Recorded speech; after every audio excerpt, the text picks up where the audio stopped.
পুজোর মুখে মাথায় হাত চাষিদের বন্যার জলে ডুবেছিল চাষের জমি। পটাশপুরে নষ্ট বিঘার পর বিঘা ধান চাষ। গত কয়েকদিন আগে ভারী বৃষ্টিতে বন্যায় পরিস্থিতি তৈরি হয়েছিল পূর্ব মেদিনীপুর জেলার পটাশপুর 1 ও 2 নম্বর ব্লকের বিস্তীর্ণ এলাকা। জলে ডুবেছিল বিঘার পর বিঘা ধান জমি, মাঠ ঘাট। তাই ধান চাষে ব্যাপক ক্ষতি হতে পারে, কারণ ধান জমিও জলের তলায় চলে গিয়েছে। জল ধরে থাকার ফলে ধান গাছের গোড়া পচতে শুরু করেছে। পুজোর মুখে মাথায় হাত চাষিদের। তাদের দাবি সরকারের পক্ষ থেকে ক্ষতিপূরণ দেওয়া হোক। বৃষ্টিতে বন্যা পরিস্থিতি 4 দিন কাটলেও বর্তমান আপনাদের এলাকার অবস্থা কী রয়েছে? আমাদের এলাকা যে চাষের জমি রয়েছে, বহু মানুষ এই এলাকার বসবাস। এটা হচ্ছে 12 চৌকা বেসিন। সেখানে প্রায় 4-5টা মৌজার গ্রামের মানুষ চাষবাস করে, কিন্তু সেই চাষের জমি মানুষ কষ্ট করে চাষ করলেও জলের তলায় চলে যায়। বহু ফসল নষ্ট হয়ে যায়। মানুষ হাহাকারে পড়েছে, কি করবে কি না করবে তারা চিন্তায় দুকুল খোঁজাচ্ছে। কত একর মতো জমি নষ্ট হয়েছে? আমাদের প্রায় 100 বিঘার উপরে জমি এই এলাকায় আছে। প্রশাসনিক দপ্তর আপনারা জানিয়েছেন? আমরা বিডিও সাহেবকেও জানিয়েছি, অঞ্চল স্তরেও জানিয়েছি, বিধায়ক এমএলএ সব জায়গায় আমরা খবরাখবর করেছি। তারা আশ্বাস দিয়েছে। প্রশাসনের পক্ষ থেকে কী ব্যবস্থা নিয়েছেন? এই চাষের ক্ষতি এখনও পর্যন্ত কোনো বন্যা বলে ঘোষণাও করেনি, সেরকম কোনো আশ্বাস পাওয়া যায়নি এখনও পর্যন্ত। আর কী কী সমস্যা রয়েছে? আমাদের এই মূল সমস্যা এই যে বন্যাটা হয়, চাষ আমাদের হয়ে যেত, কিন্তু পানিয়া সেখানে একটা ক্যালভার্ট করেছে। সেই ক্যালভার্টটা পরিকল্পনা মাফিক করেনি এবং জল সংস্কার না করে দেওয়ার জন্য আজকে আমাদের এই 12 চৌকা বেসিনে মানুষের দুর্ভোগের শিকার হতে হচ্ছে। বিভিন্ন জায়গায় দেখলাম রাস্তা ক্ষয়ক্ষতি হয়েছে, বাড়িতে জল জমে আছে। হ্যাঁ, আমাদের এই এলাকার 2-3টে রাস্তা ধস হয়ে গেছে, পুকুরের পাড়ে রাস্তা ধস হয়ে গিয়েছে এবং প্রচুর ক্ষয়ক্ষতি হয়েছে, কিছু কাঁচা বাড়ি পড়ে গেছে। এইরকম অবস্থায় আমাদের আছে। আমার নাম রামপদ বর্মন। আমি এই কয়েকদিন বৃষ্টি হওয়ার ফলে কয়েকদিন বৃষ্টি বন্ধ, কিন্তু জল কমছে না। চাষের প্রতি অভিযোগ করছেন চাষিরা, কী ব্যবস্থা নিচ্ছেন প্রশাসন? আমাদের এর আগে আমরা যেটা দেখেছি যে 2008 সালের আগে এই এলাকায় যখন বৃষ্টি হতো, সামান্য বৃষ্টি হলেই বন্যায় আমাদের সমস্ত অঞ্চলই ডুবে যেত এবং প্রতি বছর বন্যা হতো।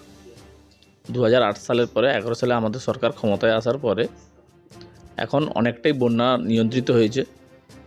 যে একেবারে সম্পূর্ণ নিয়ন্ত্রিত হয়েছে এটা বলা যাবে না, কিন্তু আমি মনে করি যে 90% বন্যা আমাদের নিয়ন্ত্রিত হয়েছে। প্রতি বছর আর ডোবে না।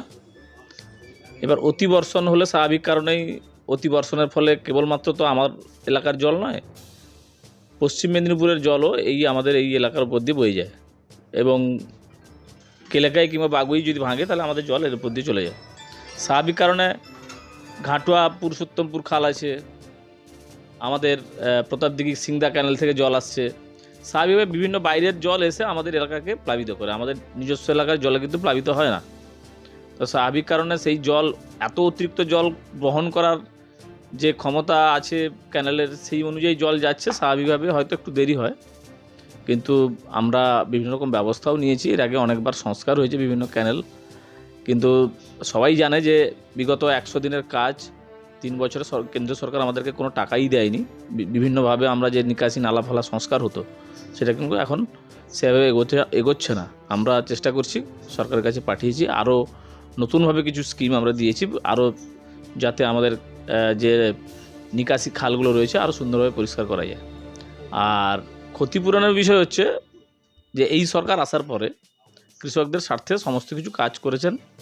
কৃষক বন্ধু, আপনি চাষের আগেই কৃষকদের অ্যাকাউন্টে টাকা ঢুকছে। তারা চাষের বীজ ধান থেকে শুরু করে, সার থেকে শুরু করে, জল থেকে শুরু করে সমস্ত কিছুই কিন্তু সরকারের কাছ থেকে নিয়েই তারা চাষ করছেন। এবং চাষের যদি ক্ষতি হয়, সরকার ক্ষতিপূরণ এর আগে দিয়েছেন, আপনারা দেখেছেন।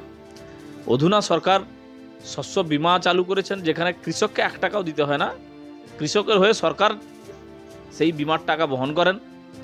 এবারে যে নতুনভাবে যে বিমা চালু হয়েছে, এবার সরকার যেটা নতুন যে বিষয়টা এনেছেন আমাদের মাননীয় মুখ্যমন্ত্রী মমতা বন্দ্যোপাধ্যায়, যে এই বাংলার শস্য বিমায় যদি কারো একজনও ব্যক্তির ক্ষতি হয়, তিনি কিন্তু ক্ষতিপূরণ পাবেন। আগে যে নিয়ম ছিল, আগেকার যে নিয়ম ছিল যে মিনিমাম 33% যদি ক্ষতি না হয় সেই মৌজায়, তাহলে সেই কৃষক ক্ষতিপূরণ পাবে না।